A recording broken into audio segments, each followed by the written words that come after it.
خب بسم الله الرحمن الرحیم. سلام و عرض ادب و احترام دارم خدمت دوستان. امیدوارم که حالتون خوب باشه. مجبور شدم بنابر اینکه استرلاب معرفی کنم برای شما یک کلیپ، در واقع این درس رو با کلیپ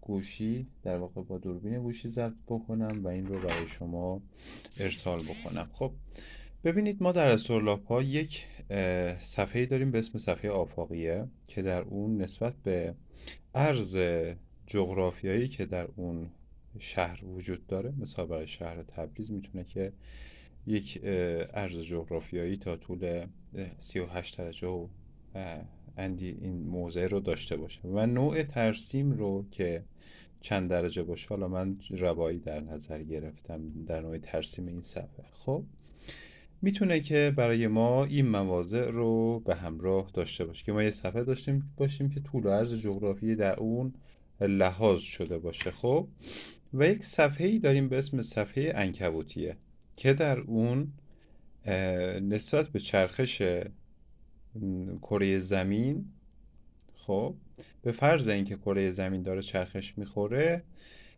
حرکت ستارگان رو داریم به این صورت که میتونه که نسبت به مرکزیت دایره اولیه یه حرکت رو داشته باشه. خب که نسبت به شرق و غرب عرض جغرافیایی ما یک تعداد ستارگانی به تب طلوع پیدا میکنن و یک تعداد ستارگانی غروب میکنن. یعنی از یک جایی از شرق عرض منطقه جغرافیایی شما طلوع میکنه و یک جای دیگه ای که به عنوان غرب عرض جغرافیایی از اون لحاظ میکنیم چیکار میکنه؟ غروب میکنه.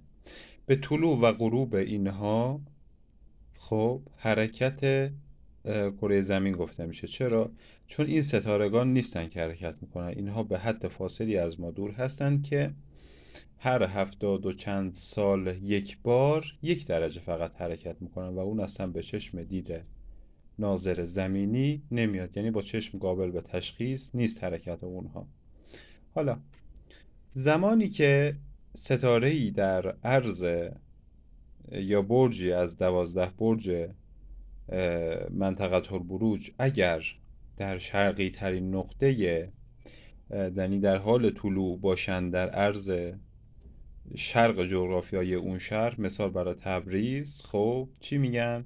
میگن که آقا طالع وقت همون ستاره است که در عرض جغرافیای اون شهر در حال طلوع هست. خب این حالتی است که در استرلاب ها لحاظ میشه، ولی شما همیشه توی لپتاپتون، توی کامپیوترتون باز میکنید، نرم افزار رو میزنید و برای شما طالع وقت رو چیکار میکنه؟ نشون میده. دایره ای که اینجا شما مشاهده میکنید به این صورت، خب که درجه بندی شده و به 12 بخش این دایره تقسیم شده، حالا بعضا کوتاه و بعضا دراز.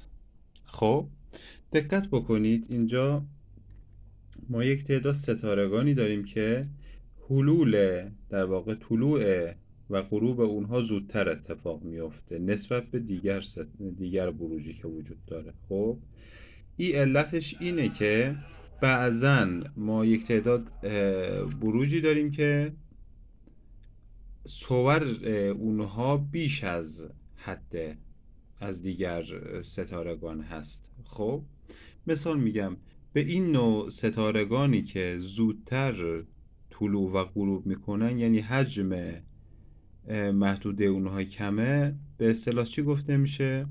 گفته میشه که اینها جمعیتشون کمه. یعنی چی؟ یعنی صوری که در این ستارگان هست کمتره، به همین خاطره که زود گذر میکنند. ولی مثلا میگم یه ستاره‌ای که اینقدر طول داره از منطقه البروج به تبع صور زیادی رو در خودش جای داده و به تبع اون طالع وقت این ستاره دیرتر غروب میکنه، اون طالع دیرتر غروب میکنه و حرکت کره زمین چرخش خاصی رو برای ثوابت لحاظ کرده که این هم یک خط طولی رو، در واقع دایره حرکتی رو برای ما ایجاد میکنه که بسیار جالب هستند.